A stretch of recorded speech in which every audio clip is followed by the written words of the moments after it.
ચાલો આજે વાત કરીએ ગુજરાતની આંગણવાડીઓ વિશે. અહીં એક તરફ સ્માર્ટ ભવિષ્યનું સપનું બતાવવામાં આવી રહ્યું છે, તો બીજી તરફ જમીની વાસ્તવિકતાના કેટલાક ગંભીર પડકારો પણ છે.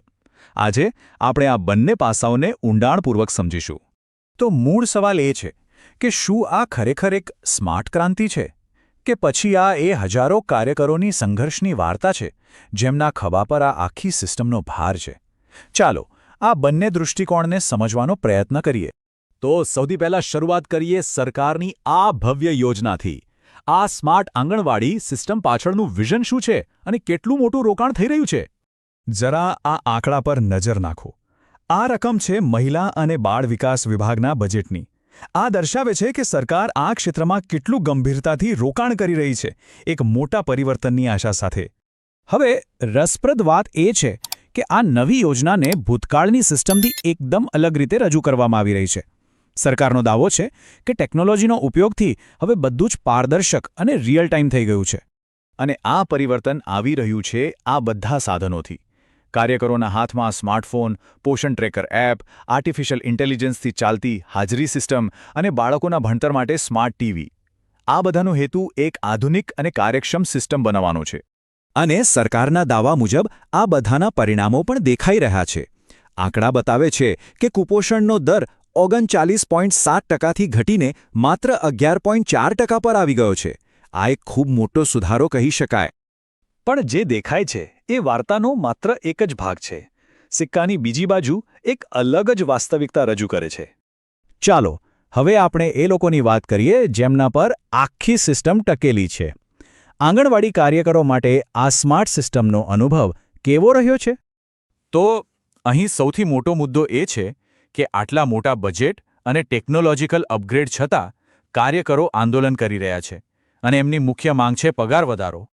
અને આ જ એમની મુખ્ય નિરાશા છે. એક તરફ વારંવાર વચનો આપવામાં આવે છે, પણ બીજી તરફ એનો અમલ ક્યારેય થતો નથી. એક મહિનો બીજો મહિનો બસ રાહ જોવાનું ચક્કર ચાલ્યા જ કરે છે.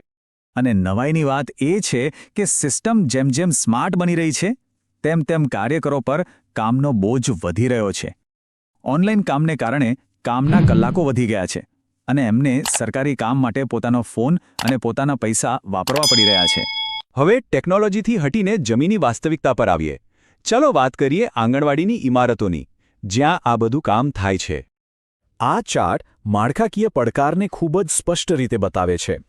ફક્ત જૂનાગઢ જિલ્લામાં જ 390 આંગણવાડી કેન્દ્રો એવા છે જે ભાડાની જગ્યામાં ચાલી રહ્યા છે. એમની પાસે પોતાનું મકાન જ નથી. આનું મુખ્ય કારણ છે જમીનની અછત.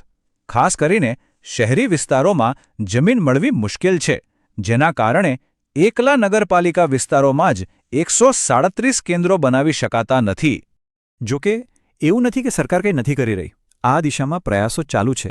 167 નવા મકાનો માટે સર્વે પૂરો થઈ ગયો છે અને 31નું બાંધકામ તો શરૂ પણ થઈ ગયું છે, જે એક સારી વાત છે.